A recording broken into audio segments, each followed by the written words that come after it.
Hello everyone, welcome to 12th Commerce OC lecture. We are in chapter number 1, Principle of Management, and currently we are looking for Henry Fayol's 14th Principle of Management. Let us check what we have done in the last lecture. So Fayol is known as father of modern management, and he has given 14 principle which is universal in nature. हमने last time इसको discuss किया था, how we can by heart it.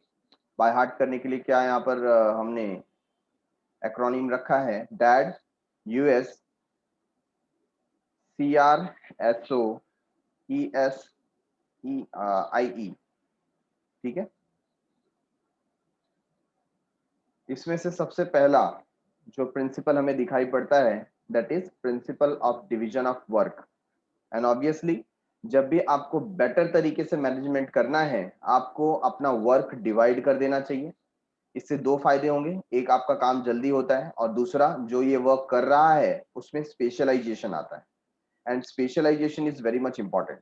जब एक ही काम आप repeatedly करते रहते हो तो उसको कम समय में करने का एक्सपीरियंस आपके पास आ जाता है.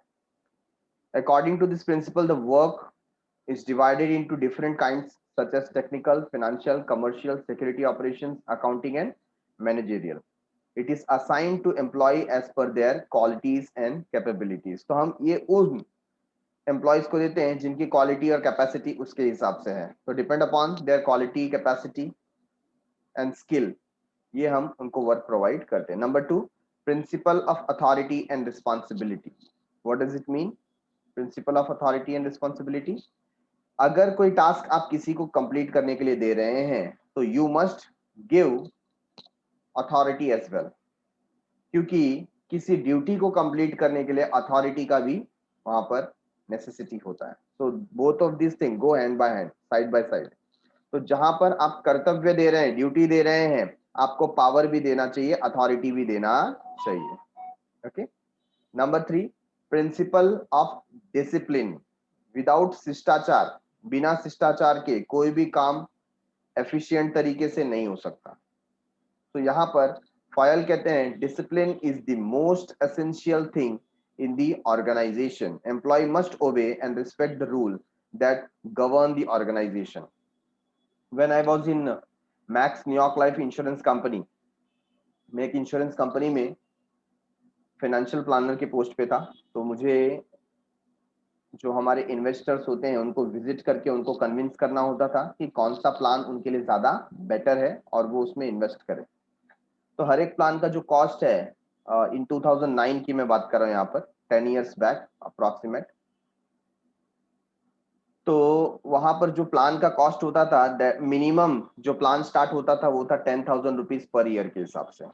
और जो हाई प्रोफाइल क्लाइंट होते थे उन्हें मुझे कन्विंस करना होता था. तो ऐसे केस में क्या होता था कि मंथ एंड पे देखा जाता था कि किसने कितने क्लाइंट को कन्विंस किया है, किसका कितना पॉलिसी आया हुआ है. तो कुछ जो सेल्स पर्सन या फाइनेंशियल प्लानर आप कह लीजिए ऐसे होते थे जिनके कॉन्टैक्ट बहुत अच्छे थे. मतलब वो डेली बेसिस पे एक या दो क्लाइंट को ही विजिट करते थे. पूरे मंथ में उनका जो टारगेट था 8 to 9 क्लाइंट को कन्विंस करने का, वो कर लेते थे. और ज्यादातर कैसा होता था, ऑफिस का टाइम है 9 o'clock को आना है, 10 साढ़े 10 बजे तक कॉलिंग वगैरह करके फिर आपको फील्ड विजिट पे जाना होता. तो बहुत सारे ऐसे सेल्स पर्सन थे जो क्या करते थे, 10:30 11 o'clock को घर चले जाते थे. फिर शाम को 7 8 o'clock को किसी क्लाइंट को विजिट कर लिया और 9 o'clock तक फिर कॉल करके बॉस को रिपोर्टिंग कर दिया कि ठीक है मैं यहाँ गया था, वहां गया था, 4 लोग से मिला, 5 लोग से मिला, ऐसी बात हुई वैसे. और बॉस को भी पता होता था कि ये क्या कर रहे हैं, दे आर चीटिंग, ये इतने क्लाइंट से नहीं मिल पा रहे हैं जिनसे मिलना चाहिए, ये घर बैठ के आराम करते हैं, सिर्फ एक दो क्लाइंट को मिल लेते हैं, ऐसा होता है. तो जब हमारा मीटिंग होता था तो हमारा जो बॉस है ना, वो विजिट के बारे में पूछता था. पहले किसके बारे में? विजिट. आपने कितने विजिट किए. और कई बार रियलिटी सामने आ जाती थी, बॉस भी बोलता था मुझे मालूम है इस टाइम पे आप घर पे थे, आपने विजिट नहीं किया. तो कभी कभी सेल्समैन जो था वो बॉस को जवाब दे देता था कि बॉस आपको तो किससे मतलब रखना चाहिए, नंबर्स से। आपका टारगेट है 8 क्लाइंट 9 क्लाइंट मंथ में होने चाहिए, हम वो प्रोवाइड करके दे रहे हैं, व्हाट एल्स यू वांट। आपको तो सेल्स चाहिए, आपको तो नंबर चाहिए। तो बॉस ने उसको उस समय जवाब दिया, नो, मुझे सिर्फ नंबर्स नहीं चाहिए, मुझे एफिशिएंसी चाहिए। आप नंबर्स कहीं से भी लेकर के आ जाओगे, बट अगर आप में डिसिप्लिन नहीं रहेगा तो आप मेरे ऑर्गेनाइजेशन में टिकोगे नहीं। आप खुद काम नहीं करोगे, अपने जूनियर से भी आप काम नहीं करा पाओगे। तो मुझे ऐसा स्टाफ नहीं चाहिए। भले आप 10 या 20 क्लाइंट ला करके दीजिए, ठीक है, वो टारगेट पूरा करने के लिए अच्छा है, बट जब तक आप डिसिप्लिन नहीं रहेंगे, आप जब तक काम नहीं करेंगे, तब तक आप मेरे लिए लाइबिलिटी है, असेट नहीं। क्योंकि आज आप इस ऑर्गेनाइजेशन में, कल छोड़ के आप चले जाओगे, आपको वर्क प्रोसेस पता नहीं है, या आप अपने जूनियर को क्या सिखा रहे हो, आपके जूनियर आपको देख रहे हैं। तो विदाउट डिसिप्लिन ये काम नहीं चलेगा। आप ऐसा नहीं बोल सकते कि आपको सिर्फ नंबर से मतलब है। आई डोंट केयर, अगर आप डिसिप्लिन से काम नहीं करते हो तो आप भले आप नंबर कंप्लीट करते होंगे, आप टारगेट कंप्लीट करते होंगे, बट हम आपको फिर कंटिन्यू नहीं कर पाएंगे। ऐसा सीधा बॉस ने बोला था। यही पॉइंट यहाँ पर समझाने की कोशिश हो रही है। Employees must obey and respect the rules that govern the organization. Organization का जो रूल्स एंड रेगुलेशन है, एम्प्लॉय ने वो ओबे करना चाहिए, मानना चाहिए। Discipline helps to achieve the goals in the organization. Good discipline is the result of effective leadership. अगर आपका लीडरशिप बहुत अच्छा है, उससे क्या आएगा, अच्छा डिसिप्लिन आएगा। Then we have principle of unity of command. Unity of command का मतलब क्या हो जाता है? The command should come from a single boss. Each member of organization should receive order from only one superior. तो यहाँ पर किसके ऊपर एम्फोसिस किया गया है?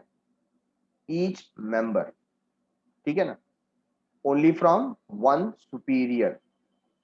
Getting it? तो व्हाट डज इट मीन? हर एक व्यक्ति को जो ऑर्डर है सेम पर्सन से मिलना चाहिए। यहां पर देखिए नीचे आपको अप्रोच बताया गया है। राइट अप्रोच क्या है? बॉस एक ही है सबका और सबको इंस्ट्रक्शन दे रहा है। और रॉन्ग अप्रोच में हम देख रहे हैं हमारे बॉस एक से ज्यादा है ना। तो यहाँ पर क्या होगा? कॉन्फ्लिक्ट स्टार्ट होगा। इस बॉस ने ऐसा बोला, वो बॉस ने वैसा बोला, है ना। तो जो एम्प्लॉय है वो हमेशा क्या रहेगा? कंफ्यूजिंग स्टेट में रहेगा। ऐसा होना नहीं चाहिए। Getting it? This is principle of unity of command. Next is principle of unity of direction. तो जब हम डायरेक्शन की बात कर रहे हैं, that means we are not talking about a single person, we are talking about a group. तो यहाँ पर वही बताया गया, each group in the organization should have the same objective. उनका ऑब्जेक्टिव क्या होना चाहिए? सेम होना चाहिए। And the group should be directed by one manager using single plan. एक ही मैनेजर सिंगल प्लान के थ्रू पूरे ग्रुप को गाइड करे, ठीक है। तो यूनिटी ऑफ कमांड में वी आर एम्फसाइजिंग, में हम जोर दे रहे थे किस पर? सिंगल मेंबर पे। बट यूनिटी ऑफ डायरेक्शन में we are emphasizing on each group, group के ऊपर हम ध्यान दे रहे हैं, ठीक है। Number 6, principle of subrogation of individual interest. आपका जो पर्सनल इंटरेस्ट है उसको आपको क्या करना है? उसको सेकंड प्रायोरिटी पे रख करके फर्स्ट प्रायोरिटी आपको किसको रखना है? ऑर्गेनाइजेशन का इंटरेस्ट। ऐसी एक्टिविटी जिससे ऑर्गेनाइजेशन का बेनिफिट पहले होता हो, है ना। आपको कई बार सेक्रीफाइस करना पड़ता होगा, अपने पर्सनल इंटरेस्ट को चलेगा, but organization should not suffer. ऐसा जो माइंडसेट है वो क्रिएट करना, ये इंपॉर्टेंट है मैनेजमेंट के लिए। क्योंकि अगर ऑर्गेनाइजेशन ग्रो करेगा, ऑटोमेटिकली बेनिफिट आप तक पास ऑन करेगा। लेकिन अगर ऑर्गेनाइजेशन सफर करेगा आपके पर्सनल इंटरेस्ट की वजह से, है कि नहीं। जैसे आपको बोला गया कि ये पर्टिकुलर टास्क आज आपको हाफ एन आवर ज्यादा बैठ करके कंप्लीट करना है। नहीं नहीं, मेरी सास गांव से आने वाली है, मेरी बहन आने वाली है, उनको रिसीव करने जाना है, मैं तो ज्यादा नहीं रुक सकता। उल्टा तो मुझे जल्दी 1 घंटा पहले निकलना है, एयरपोर्ट पहुंचना है, सर मैं आपसे परमिशन लेने आने वाला था। What you are doing? You are taking your personal interest on the way of organizational interest, है ना। ये जो कॉन्फ्लिक्ट हो रहा है वो मिनिमाइज करना है, रिड्यूस करना है। Organization first, our interest is second. अगर ऑर्गेनाइजेशन ग्रो करेगा तो ऑटोमेटिकली हम भी ग्रो करेंगे। ये मेंटालिटी रखनी चाहिए। Number 7, principle of centralization. Centralization, centralization refers to concentration of power and authorities. Concentration of power and authorities. तो जब आपका डिसीजन मेकिंग एक सेंट्रल अथॉरिटी के थ्रू होता है तो उसे हम बोलते हैं सेंट्रलाइजेशन। फॉर एग्जांपल इन 2008 मैं शेयर खान जो है कंपनी उसके लिए काम करता था। तो शेयर खान कंपनी में मैं जो डीमेट अकाउंट होता है वो ओपन करने का वहां पर वर्क करता था। तो उसके अंदर जिस किसी का भी रिक्रूटमेंट होना है, रिक्रूटमेंट मतलब जिसका भी अपॉइंटमेंट होना है, अभी आपका अपॉइंटमेंट दादर वाली ब्रांच में होना है, मुलुंड वाली ब्रांच में होना है, लोअर परेल वाली ब्रांच में होना है, कहां होना है, ये सब कौन डिसाइड करेगा? जो हेड ऑफिस है लोअर परेल का, वहां जाकर के आपको इंटरव्यू देना पड़ता है। सिमिलरली वोडाफोन में भी ऐसा ही होता है। आपको वोडाफोन के कौन से ब्रांच में मुंबई में रखा जाएगा दैट यू डोंट नो, कहीं पर भी आपको रखा जाए, बट इंटरव्यू देने के लिए आपको कहां जाना पड़ेगा? उनके हेड ऑफिस में, जो सीएसटी साइड है, लोअर परेल साइड है, वहां पर आपको जाकर के इंटरव्यू देना होता है और वहां से फिर आपको डायरेक्ट किया जाता है कि ठीक है आपको यहाँ पर पोस्ट किया जाएगा। तो ये जो रिक्रूटमेंट का अथॉरिटी है, पावर है, उसको क्या रखा गया है? कॉन्सेंट्रेटेड। तो यहाँ पर सेंट्रलाइजेशन का मतलब यही होता है, concentration of power and authority. आपने सेग्रीगेट नहीं कर दिया हर एक चीज, ठीक है। In some organisation this power is vested in one hand और फ्यू हैंड्स। कुछ ऑर्गेनाइजेशन में हम कुछ लेवल्स रखते हैं, तो या तो एक व्यक्ति हैंडल करता है या कुछ लोगों को बोल दिया जाता है कि इस सिचुएशन को आप सबको हैंडल करना है। This situation occurs in the small organizations, but if the size of organization is large then there is a decentralization of the power and authority। लेकिन अगर आपका बिजनेस साइज बहुत बड़ा है तो ऑब्वियसली आपको क्या करना पड़ता है? डिसेंट्रलाइज करना पड़ता है। In the sense, for example हमारे दादर वाले ब्रांच में, हमारे मतलब वोडाफोन की बात कर रहा हूँ, हमारा जो दादर वाला ब्रांच है उधर कोई पर्सन आएगा जिसको 5000 रुपीज चाहिए, कोई एक्सपेंडिचर है। अब उसके लिए भी आप हेड ऑफिस में फोन करोगे, भाई इसको 5000 रुपीज पे करना है, मैं करूँ क्या? हर एक चीज के लिए हेड ऑफिस में फोन जाएगा तो वो भी एक प्रॉब्लम है, ऐसा होना नहीं चाहिए। इतना भी सेंट्रलाइजेशन आपको नहीं रखना है। तो बहुत बड़ा ऑर्गेनाइजेशन है तो आपको डिवाइड कर देना है, उस चीज को डिसेंट्रलाइज कर देना है कि for example up to 25,000 rupees का जो डिसीजन है वो हमने पेटी कैशियर को दे दिया।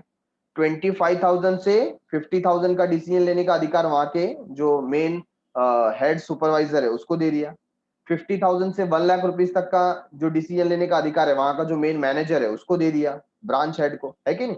तो ऐसे हमने क्या कर दिया? सेग्रीगेट कर दिया। तो इससे क्या हो जाता है? वर्क इजी हो जाता है, बर्डन एक ही अथॉरिटी पे नहीं आता। तो आपका छोटा ऑर्गेनाइजेशन है तो आपको सेंट्रलाइजेशन करना चाहिए, एक ही जगह से सारे डिसीजन करने चाहिए। और अगर आपका बहुत ही वास्ट, बहुत ही बड़ा डिसीजन, बहुत ही बड़ा ऑर्गेनाइजेशन है तो आपको डिसेंट्रलाइजेशन के थ्रू जाना चाहिए। According to this principle, there must be a proper balance between centralization and decentralization in the organization। तो दोनों के बीच में क्या है? प्रॉपर बैलेंस होना चाहिए। ऐसा नहीं कि हर एक काम आप क्या कर दो? डेलीगेट कर दो। बड़े से बड़ा जो काम है ना, अगर वो बहुत बड़े अमाउंट का, बहुत बड़े एक्सपेंडिचर का वर्क है ना, करोड़ों में डीलिंग कर रहे हैं, आप क्या उसको डिसेंट्रलाइज कर सकते हो? आंसर इज नहीं, नो, आपको खुद हैंडल करना पड़ेगा, है कि नहीं? तो बैलेंस होना चाहिए। This is to be done according to the size of organization, nature of the activity etcetera. तो सेंट्रलाइजेशन का हमने एक पॉइंट देखा। Point number 8, principle of remuneration, very important. Vitamin M, employee जिसके लिए काम करता है, स्टाफ जिसके लिए काम करता है, सब जिसके लिए काम करते हैं, फॉर रेम्युनरेशन। तो अगर आप अपने एम्प्लॉय को सेटिस्फाई नहीं कर पाए, उसको प्रॉपर रेम्युनरेशन नहीं दे पाए, उसके माइंड में क्या चलेगा? ऐसे भी कौन सा बहुत बड़ा पैसा मिलता है, जाने दो, नहीं जाएंगे, है कि नहीं? बट अगर आप एक प्रॉपर पे देते हैं तो आपका एम्प्लॉय आपको छोड़ के जाने के पहले 10 बार सोचेगा। Getting it? तो यहाँ पर प्रॉपर रेम्युनरेशन होना चाहिए। अगर आप उसको कम पे करेंगे और एज कंपेयर टू दैट बाहर मार्केट में उसको बेटर ऑप्शन मिल रहा है तो डेफिनेटली आपके यहाँ पर एम्प्लॉय टर्नओवर रेशियो ज्यादा होगा, आपका एम्प्लॉय आपको छोड़कर जाएगा, कहीं और चला जाएगा। Appropriate remuneration to staff or employees is the principle to keep them satisfied financially as well as retain them for long span of time within the organization। तो अगर आप एक अच्छा अमाउंट पे करते हो तो आप उनको ज्यादा दिन तक टिका सकते हो और वो आपको छोड़कर नहीं जाएंगे। The fair remuneration affect the productivity of the productivity and efficiency level in total. Reality है, जितना एफर्ट है अगर उतना रिवॉर्ड नहीं मिलता है, जितना वो मेहनत कर रहे हैं उतना उनको फायदा नहीं मिलेगा, उतना उनको पैसे नहीं मिलेंगे, तो वो व्यक्ति का एफिशिएंसी प्रोडक्टिविटी भी क्या होगा, कम होगा। आप देखेंगे जिनको पेमेंट कम मिलता है ना, आए दिन छुट्टी मारते हैं, जाने तो ऐसे भी कौन सा बहुत बड़ा पेमेंट दे रहे हैं, नहीं जाएंगे तो क्या फर्क पड़ता है, 200 का ही लॉस होगा, 300 का ही लॉस होगा, है कि नहीं, like that.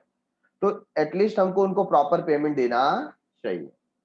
The remuneration should be fixed by the taking into consideration the skill, expertise, knowledge, tenure, cost of living, market trend, profitability of the organization, etc. The fair remuneration affects on the productivity and efficiency level in total. अच्छा आप payment देंगे तो worker भी खुश होकर के ज्यादा काम करेगा। The remuneration should be fixed by taking into consideration the skill, expertise, knowledge, tenure. तो जिसका जैसा स्किल है, जिसका जैसा नॉलेज है, उसके हिसाब से आपको उसको पेमेंट करना चाहिए। अगर आप कम पेमेंट देंगे तो देयर आर हाई चांसेस कि आपका जो एम्प्लॉय है वो बेटर अपॉर्चुनिटी मिलते ही चले जाएगा, है कि नहीं। तो आपको उसको इनफ जितना होना चाहिए उतना पेमेंट तो आप उनको दीजिए, उनके स्किल के हिसाब से, एक्सपर्ट नॉलेज के हिसाब से, टेन्योर के हिसाब से, है ना। कॉस्ट ऑफ लिविंग जो वहाँ का है, जैसे मुंबई जैसे इलाके में इट इज वेरी कॉस्टली, है ना, रेंट वगैरह बहुत ज्यादा पे करना पड़ता है, तो आपको ज्यादा पे करना पड़ेगा, यहाँ पे रेम्यूनरेशन ज्यादा देना पड़ेगा। Market trend and profitability of the organization, this all things. Point number 9, principle of scalar chain. Principle of scalar chain. Now what is scalar chain? Scalar chain means the hierarchy of authority from the top level to the lower level. मतलब हर एक व्यक्ति को पता होना चाहिए, हर एक व्यक्ति को पता होना चाहिए कि उसका बॉस कौन है, मतलब सुपीरियर कौन है, और उसका जूनियर कौन है, मतलब सबऑर्डिनेट कौन है। ये क्लियर होना चाहिए, मुझको किससे बात करनी है कि नहीं। This helps to ensure the orderly flow of information and communication. और इसके थ्रू क्या होगा, एक गुड कम्युनिकेशन लेवल क्रिएट होगा। फॉर एग्जाम्पल सपोज यहाँ पर जो आपको दिया हुआ है सी, मिस्टर सी को कुछ प्रॉब्लम है and he wants to talk to his boss, लेकिन बोलता है नहीं ये बी है ना, ये बराबर नहीं, बहुत खड़ूस है। तो ये जाकर के किसको बताता है, ई को बताता है प्रॉब्लम अपनी। तो क्या लगता है आपको, ये ठीक है क्या, नहीं। अगर बी से इसको कुछ इशू है, ही कैन डायरेक्टली विजिट ए, किसको विजिट कर सकता है डायरेक्टली, ए को जाकर के बोल सकता है, लेकिन दूसरे डिपार्टमेंट के मैनेजर को जाकर के वो बताएगा, ये अच्छी बात नहीं है। Getting it. तो ये फ्लो कैसे मेंटेन करना है ये पता होना चाहिए। उसके अंदर भी अगर कोई इमरजेंसी है तो आपको ये फ्लो क्या करना पड़ता है, ब्रेक करना पड़ता है। सपोज कोई बहुत अर्जेंट मैटर है ना, ऐसे तो फ्लो क्या बता दिया गया है, अगर डी को, है ना, मिस्टर डी जो है,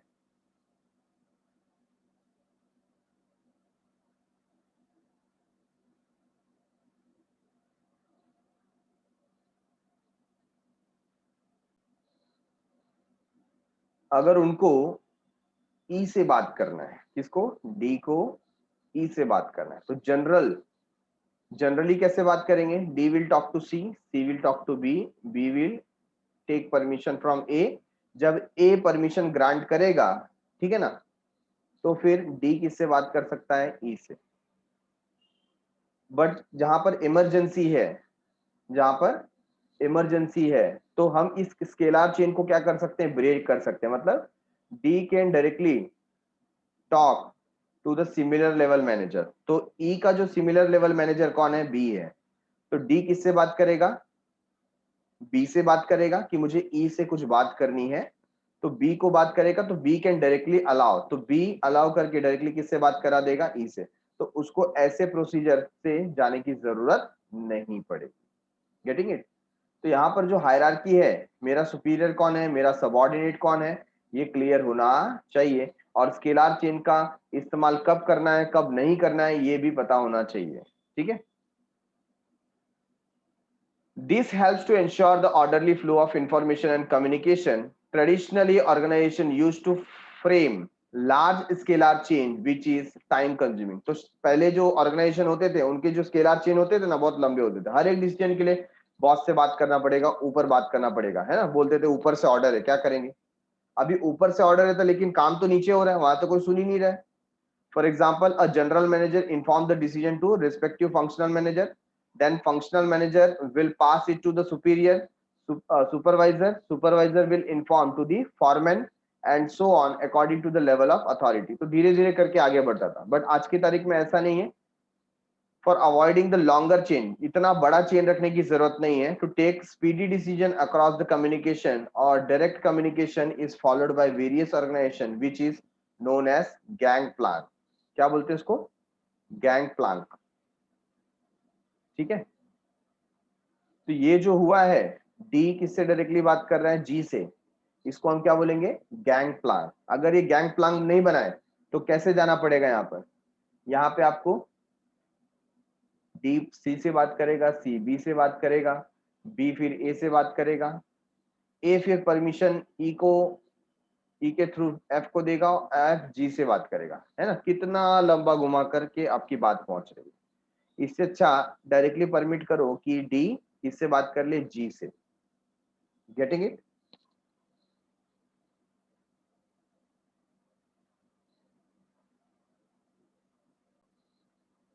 for direct communication proper permission of the authority is necessary. तो यहाँ पर डी को अगर जी से बात करनी है तो भी वो डायरेक्ट बात नहीं कर सकता। भले आपको गैंग प्लान करना है, लेकिन आप अपने सुपीरियर से तो बात करो। आपका जो बॉस सी है ना, सी से बात करो कि क्या मैं डायरेक्टली जी से बात कर सकता हूँ, ये अर्जेंट मैसेज पहुंचाना है। अगर सी आपको अलाउ करता है तो आप डायरेक्टली गैंग प्लान के थ्रू क्या कर सकते हैं, जी से बात कर सकते हैं। अगर अलाउ नहीं करता है तो फिर आपको फिर जैसे स्केलर चेन है वैसे जाना पड़ेगा। Okay. In the above diagram, the communication between D and P should flow through proper hierarchy। ये P नहीं होना चाहिए था, यहाँ पर G होना चाहिए था। ठीक है, तो ये आप रेक्टिफिकेशन कर लो, यहाँ पर instead of P right G। तो ये प्रॉपर हायरार्की के थ्रू जाना चाहिए। But to avoid delay, delay अगर कोई अर्जेंट वर्क है, इमरजेंसी है, तो उस सिचुएशन में क्या कर सकते हैं, there will be a direct communication, it is termed as gang plank. क्या बोलते हैं इसको, gang plank. Okay.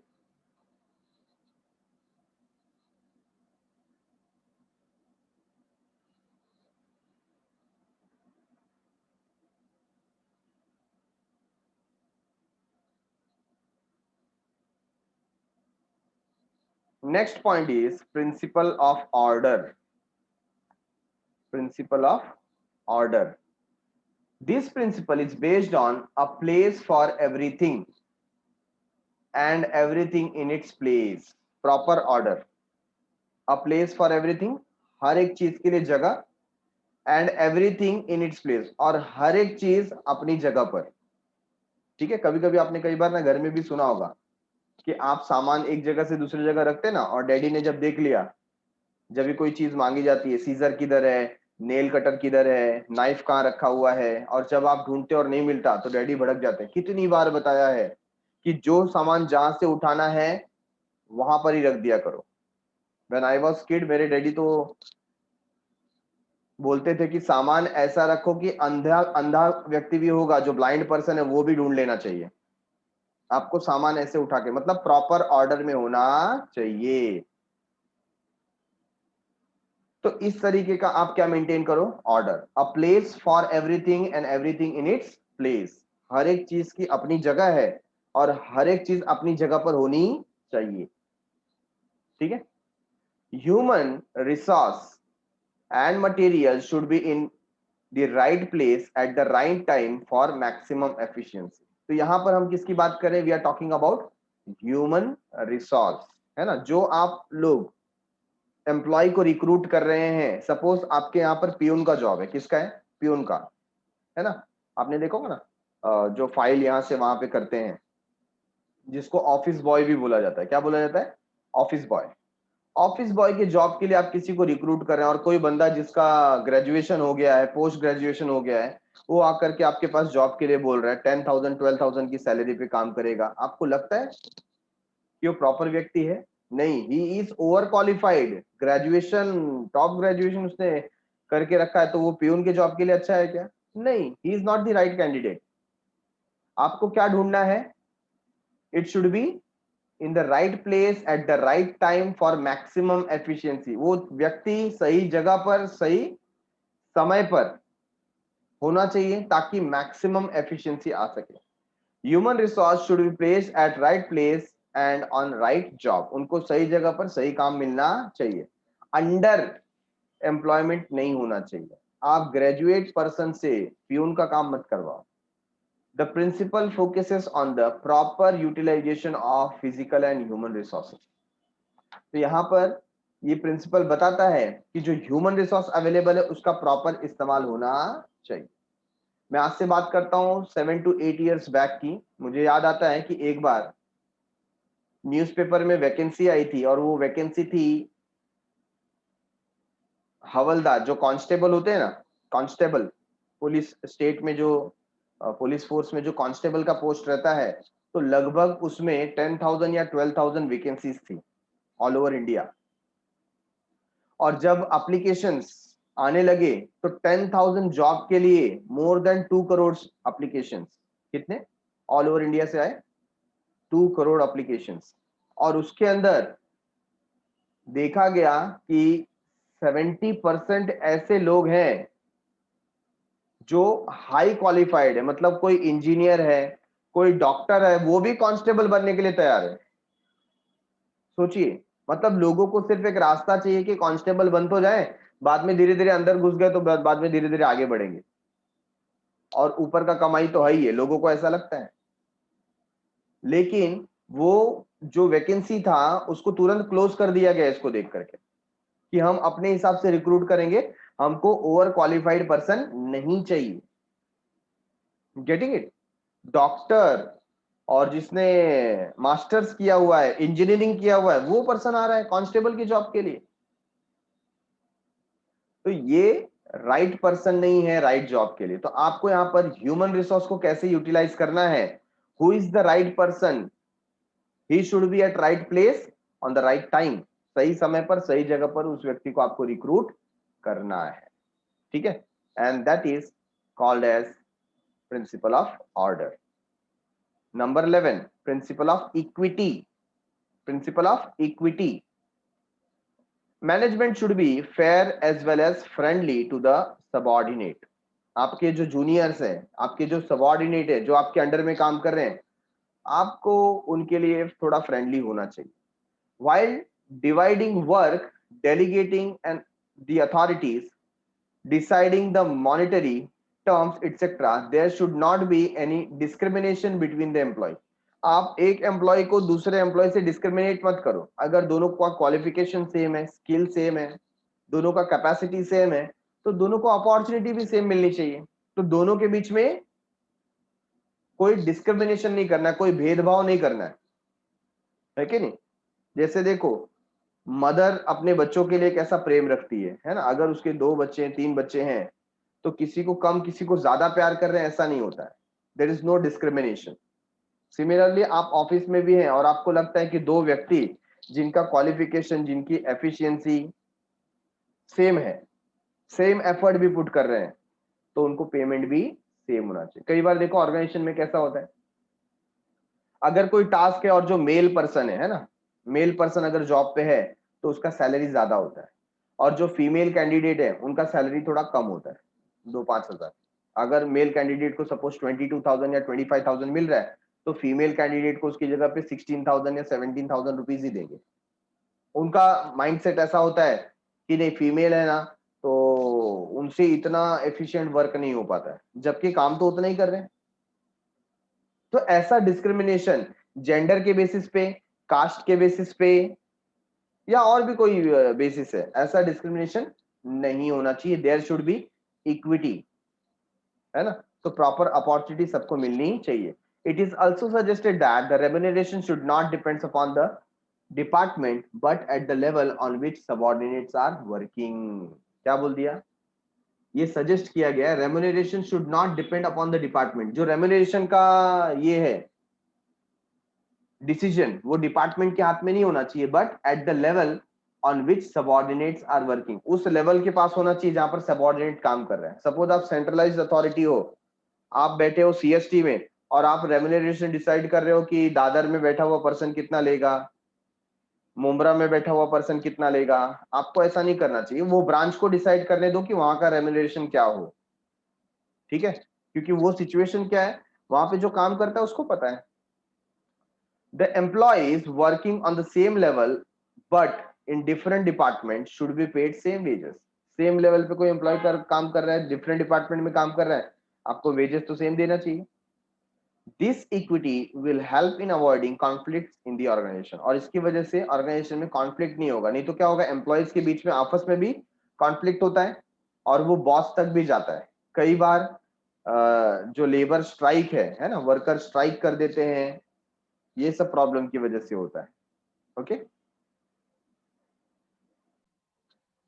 now next point is point number 12, very important point for employees and workers, principle of stability of tenure। आप कहीं पर भी काम करें या एज ए एम्प्लॉयर आप किसी को भी जॉब पे रख रहे हैं, तो एटलीस्ट उसको एक श्योरिटी का एहसास करा देना चाहिए। व्हाट डज इट मीन, कि उसका जॉब जो है वो सिक्योर है। जब तक सिक्योरिटी नहीं मिलती है ना, व्यक्ति ऑर्गेनाइजेशन को अपना समझ के काम नहीं करता।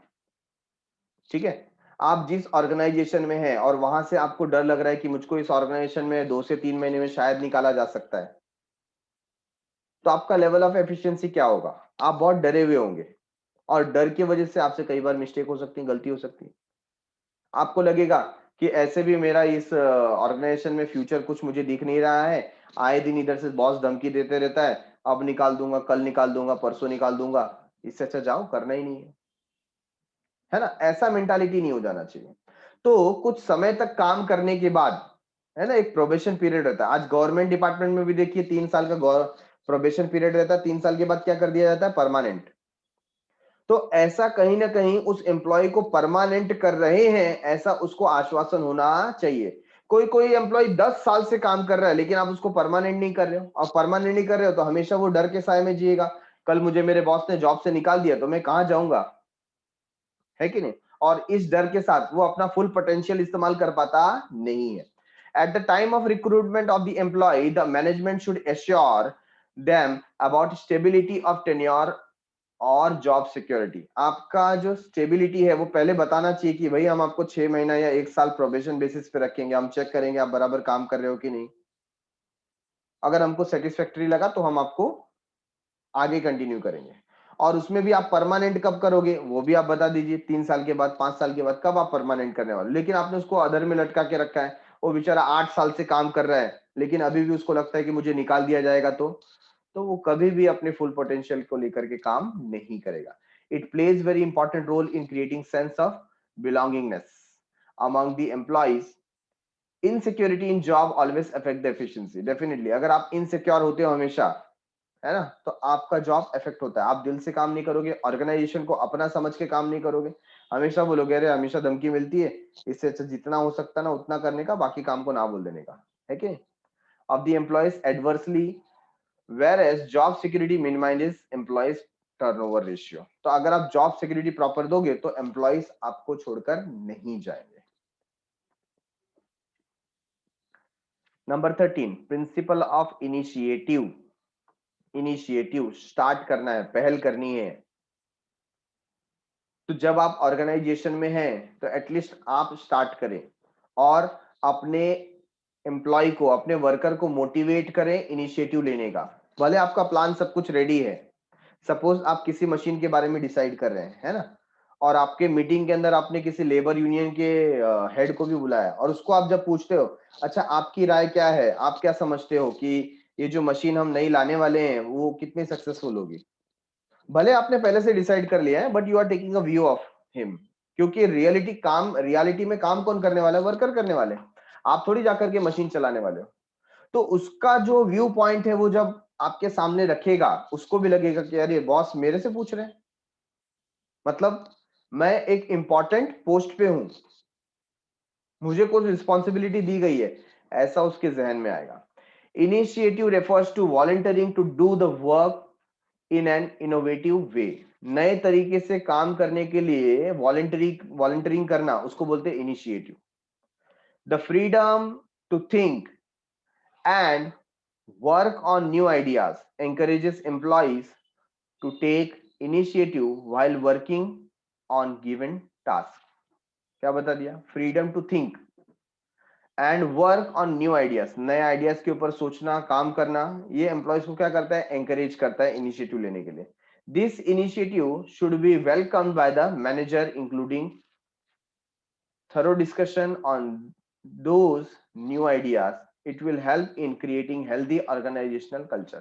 और इसमें क्या होगा? एक डेमोक्रेटिक कल्चर डेवलप होगा, ऑर्गेनाइजेशन कल्चर डेवलप होगा कि आप कोई भी डिसीजन लेते हो तो आप अपने एम्प्लॉय से एक बार बात करते हो, वो भी, उनको भी सुन करके अच्छा लगेगा कि मेरे बॉस मुझसे पूछ करके डिटेल लेते हैं और जहां पर रिक्वायर हो सकता है उसको यूज करते हैं, है ना। मेरा भी ओपिनियन मायने रखता है, मैं भी इस ऑर्गेनाइजेशन का कुछ हूं, मैं भी इस फैमिली का हिस्सा हूं, ऐसा उसको लगता है। तो यहाँ पर प्रिंसिपल ऑफ इंटरेस्ट बहुत काम का है मैनेजमेंट में। जब भी आपको किसी से काम करा करके लेना है, उसे इंपॉर्टेंस आपको देना पड़ता है। तो यहाँ पर आपको इनिशिएटिव की जो भावना है वो जगानी पड़ेगी। Last but not the least, esprit de corps. Principle of esprit de corps क्या होता है? टीम वर्क, सबका साथ सबका विकास। Henri Fayol has given emphasis on team work. Team work पे इन्होंने पहले से ही जोर दिया। Esprit de corps means union is strength, एकता में ही शक्ति है। एस्पिरिट डे कॉप्स का मतलब क्या होता है? एकता में ही शक्ति है। Running away organization is a group activity. तो किसी ऑर्गेनाइजेशन का, है ना, रनिंग एनी ऑर्गेनाइजेशन, किसी ऑर्गेनाइजेशन को रन करने के लिए ये किसी एक व्यक्ति का काम नहीं है, पूरे ग्रुप का काम है, सब लोग मिलकर के चलाते हैं। And human resources are the valuable asset of the organization. और ह्यूमन रिसोर्सेज कैसा है? वो बहुत वैल्यूएबल है। If all employees are working as a union and with mutual trust, the difficulties can be solved quickly। तो क्या बता दिया? जब सारे के सारे एम्प्लॉय अगर साथ में मिलकर के काम करें, म्यूचुअल ट्रस्ट पे काम करें, तो जो भी डिफिकल्टी होगी उसको सॉल्व किया जा सकता है। Therefore as a leader, manager should create a spirit of team work and, मतलब एक टीम वर्क क्रिएट करना चाहिए। जो भी काम करो टीम के साथ काम करो, ऐसा एक एनर्जी सबके अंदर डेवलप होना चाहिए। And understanding among employee to achieve organizational goal easily. और इसकी वजह से हम अपना ऑर्गेनाइजेशन का गोल ज्यादा अच्छी तरीके से अचीव कर सकते हैं। ठीक है।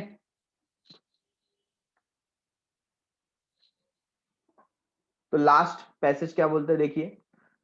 Above 14 principle of Henri Fayol are very useful to manage the organisation efficiently. Organisation को मैनेज करने के लिए बहुत ही यूजफुल है। And effectively these are also supportive to function of management. तो फंक्शन ऑफ मैनेजमेंट में इसका भी सपोर्ट रहता है। These principles are very logical and therefore are applicable in modern management era। तो आज की भी तारीख में ये जो 14 प्रिंसिपल्स हैं, इसका इस्तेमाल किया जाता है। ठीक है। तो यहां पर हमने 14 प्रिंसिपल वन बाय वन सारे के सारे कवर किए।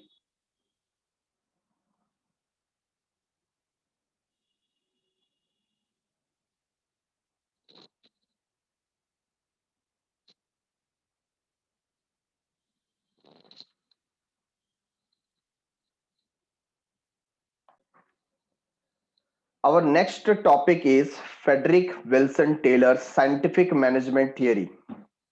क्या बता दिया यहाँ पर? Scientific management theory. तो हमने हेनरी फाइल का प्रिंसिपल ऑफ मैनेजमेंट देखा and now we are looking at scientific management theory.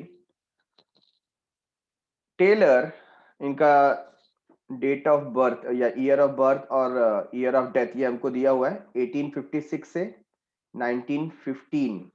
ठीक है, ये इनका टोटल एज हमको पता चलता है इससे। was an American who started his career as a machinist in Midway Steelworks, Philadelphia, and gradually, through his hard work and progress, rose to the position of chief engineer. तो देखो कहां से start किया था, मशीनिस्ट से start किया और उनका करियर कहां तक गया, चीफ इंजीनियर तक. He introduced his observation and experiments based on scientific data. Taylor's approach towards management is termed as scientific management. तो इन्होंने जो मैनेजमेंट के ऊपर अपनी थियरी प्रस्तुत की उसे बोला गया साइंटिफिक मैनेजमेंट. क्यों? क्योंकि ये साइंटिफिक डेटा पे बेस्ड था. For this contribution in development of the management thoughts, he is known as father of scientific management. तो अगर आपको आता है यहाँ पर फादर ऑफ मॉडर्न मैनेजमेंट या प्रिंसिपल ऑफ मैनेजमेंट, तो क्या नाम आएगा, हेनरी फॉयल. लेकिन अगर आता है फादर ऑफ साइंटिफिक मैनेजमेंट तो आपको क्या नाम देना है, टेलर. ठीक है ना, FW Taylor, Frederick Winslow, Frederick Winslow Taylor. Taylor's management theory is based on scientific experiments. This theory involves the application of scientific approach to decision making and solving them at the same time. तो यहाँ इनका जो theory था वो क्या involve होता था scientific approach में, वो साइंटिफिक अप्रोच अप्लाई करते थे और ऑन द वेरी मोमेंट उसको सॉल्व करने का ट्राई भी करते थे. According to Taylor, problems should be solved by scientific techniques rather than the rule of thumb and a trial and error approach. तो यहाँ पर हमें 2-3 अप्रोच पता चले. एक तो होता है trial and error. Trial and error मतलब करके देखो, गलतियां होती रहेंगी, सुधार होते रहेंगे, है ना. जैसे जैसे आप मिस्टेक करेंगे आप में सुधार होते रहेंगे और आप फिर सही नतीजे पर पहुंच जाएंगे. ये ट्रायल एंड एरर मेथड है. दूसरा क्या है, थंब रूल. थंब रूल मतलब जो एक कम पढ़ा लिखा या जो इलिटरेट पर्सन भी है उसको आपने कुछ थंब रूल बता दिया, है ना, विदाउट एनी साइंटिफिक इंफॉर्मेशन, तो फिर क्या होता है, वहां पर वो यूज होता है, उसको लग रहा है काम हो रहा है बट उसके पीछे रीजन क्या है, ही डोंट नो. तो बोल रहा है थंब रूल के हिसाब से या ट्रायल एंड एरर के बेसिस पे आप मत करो, साइंटिफिक टेक्निक यूज करो. क्या यूज करो, scientific technique. Definition of the scientific management by Frederick Taylor. क्या डेफिनेशन दिया उन्होंने, scientific management consist of knowing what you want men to do exactly. आपको पता होना चाहिए कि सामने वाला क्या काम करे, मतलब मैनेजमेंट की बात करें. Consist of knowing what you want men to do, आप क्या करा के लेना चाहते हैं ये आपको पता होना चाहिए. And seeing it that they do it in the best and the cheapest manner. और ये पता करने के बाद आप ये अप्लाई करो और देखो कि कैसे ये किया जा सकता है बहुत ही बेस्ट मैनर में और सबसे कम खर्चे में. तो इन्होंने 2 पार्ट में इसको डिवाइड कर दिया. पहली बात, knowing what you want men to do exactly, आपको सामने वाले से क्या करा करके लेना है ये आपको पता होना चाहिए. दूसरा, seeing it that they do it, मतलब ये ध्यान रखो कि वो करे और कैसे करे, in their best possible manner, best manner में करें, एंड चीपेस्ट मैनर, और कम दाम में या सस्ते में करें. ठीक है, तो फ्रेडरिक टेलर इसके ऊपर एम्फेसिस देते हैं साइंटिफिक मैनेजमेंट के लिए. तो एक एक करके हम प्रिंसिपल देख रहे हैं साइंटिफिक मैनेजमेंट का. सबसे पहला क्या है, science not rule of thumb, मतलब साइंस का यूज करो, साइंटिफिक डेटा का इस्तेमाल करो, थंब रूल का इस्तेमाल नहीं करना है. ठीक है ना, हर एक प्रॉब्लम सॉल्विंग के लिए आपको सेम अप्रोच यूज नहीं करना है, साइंटिफिक डेटा का इस्तेमाल कीजिए. In order to increase organizational efficiency, the rule of thumb method should be substituted with the method developed through scientific analysis of work. तो थंब रूल का आप इस्तेमाल मत कीजिए, मतलब जो हमेशा से चला आ रहा है आप उसका इस्तेमाल मत कीजिए, आप साइंटिफिक एनालिसिस कीजिए और उसके हिसाब से आप नए तरीके भी ढूंढ सकते हैं. Rule of thumb decisions are based on personal judgments of the manager. है ना, मुझे ऐसा लगा, मुझे ऐसा लगता है कि ऐसे करेंगे तो हो जाएगा. आपको ऐसा क्यों लगता है, उसके पीछे का रीजन क्या है, क्या आपने कोई ऐसा डेटा कलेक्ट किया है, क्या ऐसा आपको कोई हिस्ट्री पता है कि ऐसा आपने किया था तो काम हुआ था, ठीक है ना।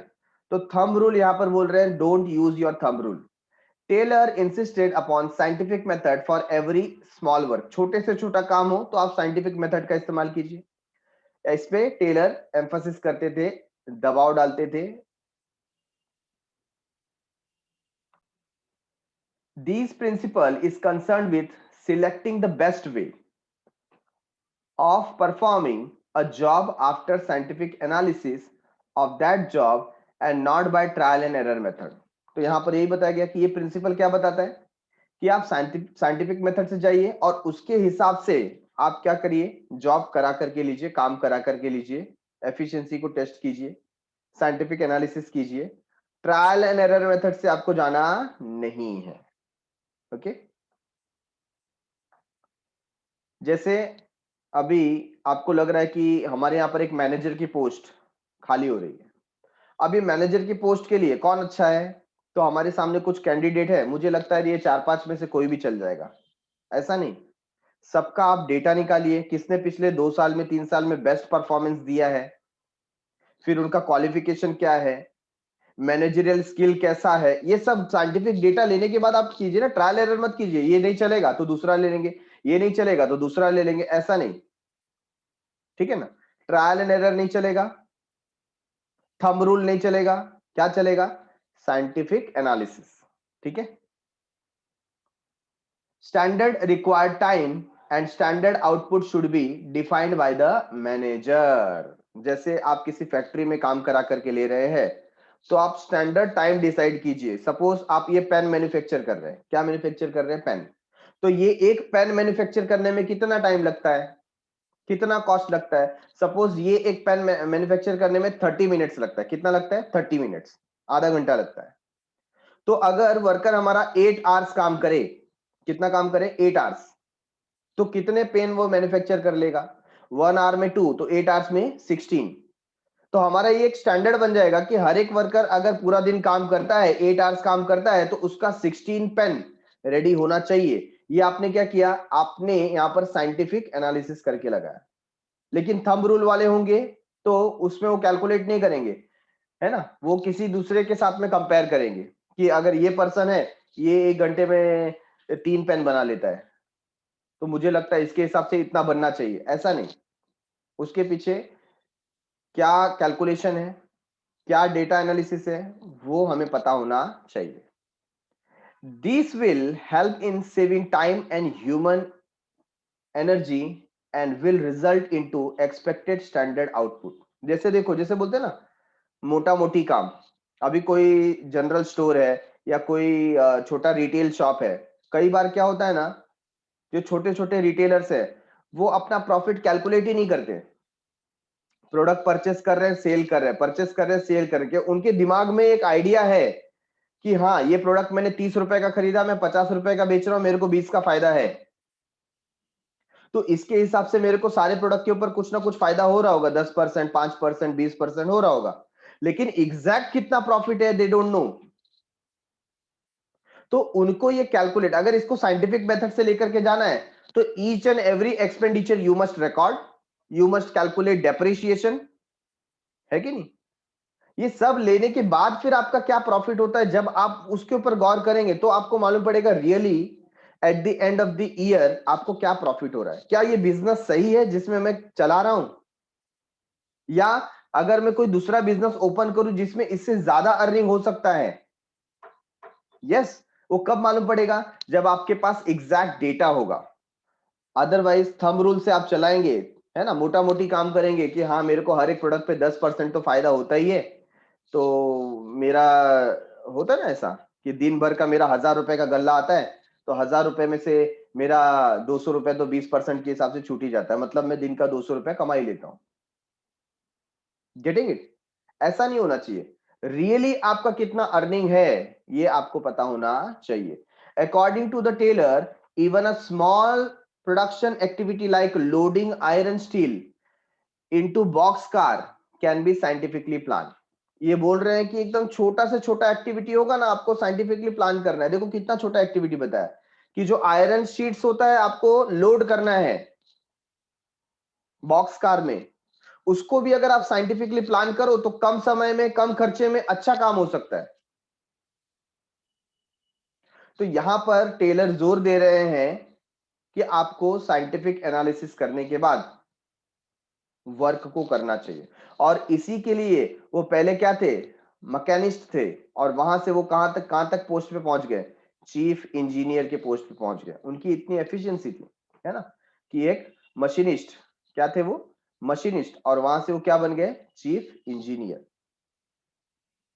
Number 2, harmony not Discord, harmony not Discord. According to this principle, there should be harmony between the employees and management. Management के बीच में एक हार्मनी होनी चाहिए, एक भाईचारा होना चाहिए, मिलके काम करने की भावना होनी चाहिए। This coordination will help in minimizing conflicts between them. इससे क्या होगा, उनके बीच में आपसी झगड़े नहीं होंगे, आपसी विवाद नहीं होंगे। Perfect understanding between employees and management will be helpful in creating healthy work environment. और अगर आपस में परफेक्ट अंडरस्टैंडिंग होगी, म्यूचुअल अंडरस्टैंडिंग होगी, तो एक हेल्दी एनवायरनमेंट क्रिएट होगा, है ना। हमारे आपस में अगर झगड़े नहीं होंगे तो कितना स्मूथ फ्लो होगा, अच्छे से काम होगा। अदरवाइज क्या होगा, टाइम वेस्ट होगा, हर एक पर्सन दूसरे पर्सन को नीचा दिखाने के में लगा रहेगा, कैसे मैं सामने वाले को कम दिखाऊं, इससे किसका लॉस होगा, ऑर्गेनाइजेशन का। तो यहाँ पर ऐसा नहीं करना है, हमको फ्रेंडली बिहेवियर, एक हार्मनी डेवलप करनी, एक भाईचारे की भावना रखनी है, सबको साथ में मिलकर के काम करना है for achieving desired goal, that is success.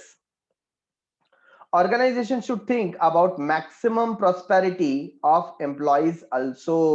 तो जो ऑर्गेनाइजेशन है उसमें एम्प्लॉयज के बारे में भी सोचना चाहिए, मैक्सिमम प्रॉस्पेरिटी, मेरा जो एम्प्लॉय मेरे साथ काम कर रहा है उसके लाइफ में भी ग्रोथ उसको मिलना चाहिए, उसका चाहे वो सैलरी में ग्रोथ हो या उसका जो पोजीशन है उसके अंदर ग्रोथ हो, है कि नहीं, तो उसको भी ग्रोथ मिलना चाहिए, ऐसा ऑर्गेनाइजेशन ने सोचना चाहिए।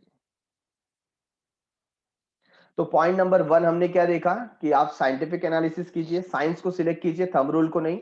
नंबर 2, डिस्कॉर्ड नहीं, हार्मनी, है ना, आपसे डिस्प्यूट नहीं चलेगा, आप भाईचारे से काम कीजिए। Number 3, mental revolution, mental revolution. Taylor introduce the concept of mental revolution, इन्होंने मेंटल रेवोल्यूशन का कंसेप्ट स्टार्ट किया। This principle focuses on change in the attitude of employees and management towards each other. तो जो employ और management है ना, generally एक gap होता है, इसकी जो हायरार्की होती है, मैंने बताया आपको पहले, बोर्ड ऑफ डायरेक्टर जो है वो टॉप लेवल पे होते हैं, और वहां से बीच में कौन दिखेगा आपको, मैनेजिंग डायरेक्टर, और मैनेजिंग डायरेक्टर के अंडर में वेरियस डिपार्टमेंट होते हैं, advertisement department, sales department, production department, finance department, और वो हर एक डिपार्टमेंट में कौन होता है, मैनेजर, है ना, हर एक डिपार्टमेंट का अपना कौन होता है, मैनेजर। और फिर इस मैनेजर के अंडर क्या होते हैं, वेरियस एम्प्लॉयज, समझ में आया। तो ये जो एम्प्लॉय है, इस एम्प्लॉय का अपने मैनेजर या मैनेजिंग डायरेक्टर के प्रति कैसा रवैया है, एटीट्यूड है, और इनका रवैया इनके प्रति कैसा है, एक दूसरे के प्रति, है ना, उसको देखना बहुत जरूरी है, उसको चेंज करना बहुत जरूरी है। क्यों ऐसा बोल रहे हैं, both should realize their equal importance in the organization. तो आप ऐसा मत सोचिए कि उस सामने वाले को काम की गरज है इसके लिए मेरे पास आया, मैंने आपको जॉब दिया, मैं आपके ऊपर उपकार कर रहा हूं, नहीं, ठीक है ना। और जो एम्प्लॉय है उसको भी ऐसा नहीं लगना चाहिए कि बॉस होगा अपने घर पे होगा, मेरे को क्या खरीद लिया है क्या, नहीं। यहां पर एक मेंटल रेवोल्यूशन, मतलब एक दूसरे को एक्सेप्ट करो, दोनों की जरूरत है। वर्कर नहीं होगा तो फैक्ट्री कैसे चलेगी, और मैनेजमेंट नहीं होगा तो पूरा का पूरा ऑफिस कैसे चलेगा, पूरा सेल्स डिपार्टमेंट, फाइनेंस डिपार्टमेंट कैसे चलेगा। तो दोनों की जरूरत ऑर्गेनाइजेशन को है, और ऑर्गेनाइजेशन को दोनों की जरूरत है कि नहीं। ऐसे चीज में हमको इक्वल इंपॉर्टेंस देना चाहिए। They should give full cooperation for achieving goals of the organization. तो उन्होंने ऑर्गेनाइजेशन को फुल कोऑपरेशन देना चाहिए ताकि गोल अचीव हो सके। This will increase productivity and profit. इसकी वजह से प्रोडक्टिविटी भी बढ़ेगी, प्रॉफिट भी बढ़ेगा। ठीक है ना। तो यहां पर जो मैनेजमेंट है वो सामने वाले को गरज के भाव से आया है वैसा ना देखे कि हम बॉस हैं, हम चाहे जो उससे कराए, उसका काम है ये सब करना। नहीं, आप भी एम्प्लॉय हो, वो भी एम्प्लॉय है, दोनों एम्प्लॉय हैं। हाँ, आपके पोस्ट अलग हैं बट दोनों ही किसके लिए काम कर रहे हैं? ऑर्गेनाइजेशन के लिए। आपको उनकी जरूरत थी इसके लिए वो यहां पर है, और उसको भी जॉब की जरूरत थी इसके लिए वो यहां पर है कि नहीं? जिस दिन जरूरत नहीं होगी उस दिन जॉब छोड़कर सब चले जाएंगे, कोई रुकने वाला नहीं है। तो यहां पर आपका जो एम्प्लॉय और सुपीरियर है ना, सबऑर्डिनेट और सुपीरियर का जो रिलेशन है, उसके माइंडसेट को, एटीट्यूड को चेंज करने की जरूरत है। Point number 4, cooperation not individualism. Cooperation की बात करें मतलब सहकार्य करना। This principle emphasize on mutual cooperation between workforce. तो हर एक व्यक्ति दूसरे को क्या करे? सहकार्य करे, मदद करे। That is employees and management. Due to cooperation, trust, team spirit etcetera, internal competition will turn into healthy working environment. तो इंटरनल जो क्या है, कंपटीशन है, वो एक हेल्दी वर्किंग एनवायरनमेंट में कन्वर्ट होना चाहिए। और हेल्दी वर्किंग एनवायरनमेंट क्या होता है? ऐसा एनवायरनमेंट जो ऑर्गेनाइजेशन के गोल को अचीव करने में मदद करता है। लेकिन अगर कंपटीशन इसमें चेंज हो गया कि लोग अपना अपना हित साधने लगे, मेरा कैसा भला हो और सामने वाले को मुझे नीचा दिखाना है, तो क्या हम ऑर्गेनाइजेशन का गोल अचीव कर पाएंगे? Answer is no. तो हर एक व्यक्ति, हर एक एम्प्लॉय एक दूसरे का क्या करे? कोऑपरेशन करें। और इसमें ध्यान दिया गया है एम्प्लॉयज और मैनेजमेंट के प्रति। एम्प्लॉय मैनेजमेंट को कोऑपरेट करें और मैनेजमेंट एम्प्लॉय को कोऑपरेट करें। ठीक है। Management should always consider the suggestions given by the employee in decision making process. तो यहां पर मैनेजमेंट ट्राई करे कि जो भी कोई डिसीजन लेना हो प्रोडक्शन वगैरह से रिलेटेड, तो खास करके उस एम्प्लॉय जो इससे रिलेटेड है उनका सजेशन जरूर ले और उसको अपने डिसीजन में इन्वॉल्व करे, है ना। Employees should be treated as an integral part of organization in all respect. तो सभी मुद्दों में एम्प्लॉय को अपना अंदरूनी हिस्सा मतलब कंपनी का एक पार्ट समझना जरूरी है। ऐसा नहीं अरे हमारे ऑफिस में तो ये प्यून है ना, प्यून का क्या है, प्यून तो बहुत सारे आते हैं जाते हैं। नहीं, आज वो हमारा एम्प्लॉय है तो उसकी देखरेख करने की जवाबदारी भी हमारी है, वो हमारे ऑर्गेनाइजेशन का ही पार्ट है, ऐसा आपको समझना है। At the same time employees should resist themselves from going on strike and making unnecessary demand from management. तो एम्प्लॉय को भी सामने से सोचना चाहिए कि आए दिन कोई ना कोई बात पे स्ट्राइक कर देंगे तो अच्छी बात नहीं है। अननेसेसरी कोई भी डिमांड कर दिया, हमारी मांगे पूरी करो नहीं तो हम बंद कर देंगे, ऐसा नहीं। आपको ऑर्गेनाइजेशन का हित भी सोचना है। हाँ, जहां पर आपके साथ अनजस्टिस हो रहा है ठीक है, बट ऐसी सिचुएशन है कि वो रिसोर्सेस आपको मिलने नहीं चाहिए, फिर भी आप उसके पीछे पड़े हो कि हमको चाहिए, दूसरे जगह पर मिलता है हमको नहीं मिलता, ऐसा नहीं। ठीक है। तो अननेसेसरी आपको मैनेजमेंट को हैरान नहीं करना है। They should treat each other as two pillars of organization. दोनों एक दूसरे को, दो जो पिलर होते हैं, पिलर मतलब जो स्तंभ है जिसके ऊपर ऑर्गेनाइजेशन टिका हुआ है, ऐसा समझना चाहिए।